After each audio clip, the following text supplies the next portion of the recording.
Добрый день, меня зовут Львов Антон. Я занимаюсь каминами и барбекю в Санкт-Петербурге, Ленинградской области под ключ.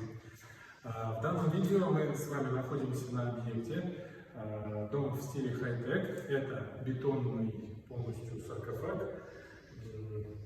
Но наша задача на этом объекте сделать каркас и камин для трехсторонней кассеты, топка астов с тремя стеклами, подъем наверх. Это самая маленькая топка, но она от этого не становится как бы дешевой, цена на нее будет здоровая. Но я могу сказать, что это очень качественное изделие, и работать с топками астов одно удовольствие. Итак, значит, что входило в спектр наших задач?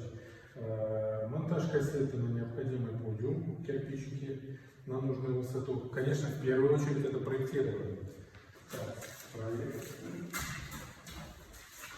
Есть проект.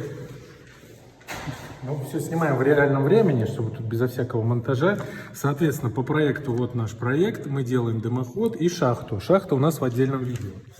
Вот. Значит, мы здесь делаем усиленный короб, потому что заказчик будет облицовывать керамогранитом или натуральным камнем, он пока не определился.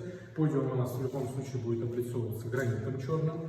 Сейчас это мы все смотрим в виде каркаса. За завтрашний день мы уже зашьем, и это уже будет в виде плоских и прочных поверхностей. И не будет видно внутрянки. Поэтому это видео я снимаю для того, чтобы было понятно, что внутри.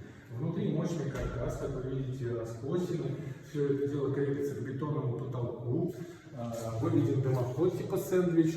Здесь наверху мы еще не сделали верхнюю отсечку. Это как раз мы выполним за завтрашний день. И вентиляционные отверстия для верхних лент решеток. Здесь у заказчика будет дровник сформирован, достаточно высокий и глубокий. И подача воздуха осуществляется подготовленным уже каналом из подвала.